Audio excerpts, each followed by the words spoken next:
उपलब्ध कराया गया है। तो हम लोग इसको अर्थशास्त्र की दृष्टि से आंक रहे हैं कि कैसे एक आस्था, अध्यात्म और धर्म अर्थव्यवस्था को कैसे एक नई ऊर्जा देती है भारत जैसे देश में, जहाँ पर निवेश की कमी है, जहाँ पर अर्थशास्त्र के उस आधुनिक तंत्र को हम लोग नहीं मानते हैं, वहाँ पर अपने आप पूरे देश से लोग, चाहे गांव हो, चाहे शहर हो, चाहे मध्यम वर्ग हो, चाहे गरीब हो, सभी लोग उस जगह पहुँच रहे हैं और अपने जेब से कुछ ना कुछ खर्च करना चाहते हैं। तो इस पूरे महाकुंभ में अब तक जो हमने आकलन किया है कि अगर 40 करोड़ लोग भी इस महाकुंभ में आए होंगे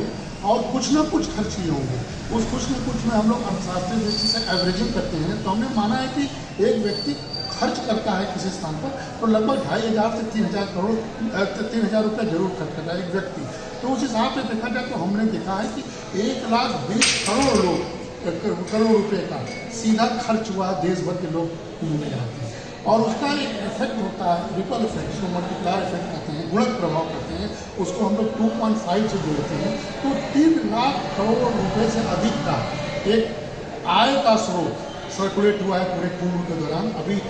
अभी तक 14 फरवरी तक हमने आकलन किया है और उसमें लगभग 50 से 60 लाख लोगों का रोजगार सृजित हुआ है। ठीक है, और यही नहीं, अभी सरकार ने, आप जानते हैं कि उत्तर प्रदेश सरकार ने बजट प्रस्तुत किया है, उस बजट में 86,000 करोड़ का घाटा है और हमने आकलन किया है कि इस कुंभ से सीधे सरकार को 54,000 से 60,000 करोड़ का फायदा होने जा रहा है। तो इस वित्तीय वर्ष में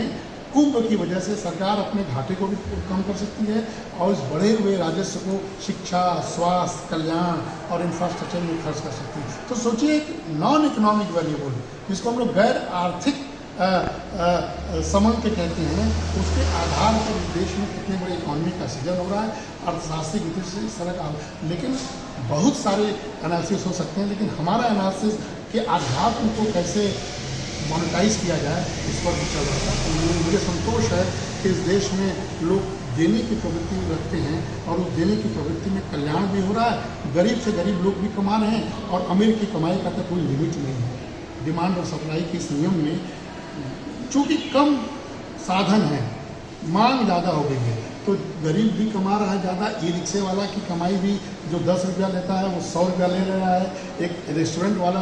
भोजन जो 200 रुपये खिला रहा है वो 2,000 में खिला रहा है। एक होटल वाला जिसका कमरा 2,000 है वो 20,000 के देने में सक्षम हो जा रहा है और लोग दे रहे हैं। तो ये एक तरह से इकॉनमी का एक नया स्वरूप है जो टेम्परेरी फेज़ है, लेकिन इस टेम्परेरी फेज़ में भी अर्थव्यवस्था का, उत्तर प्रदेश की अर्थव्यवस्था में मूलभूत परिवर्तन हुए, जिसका एक छलकाव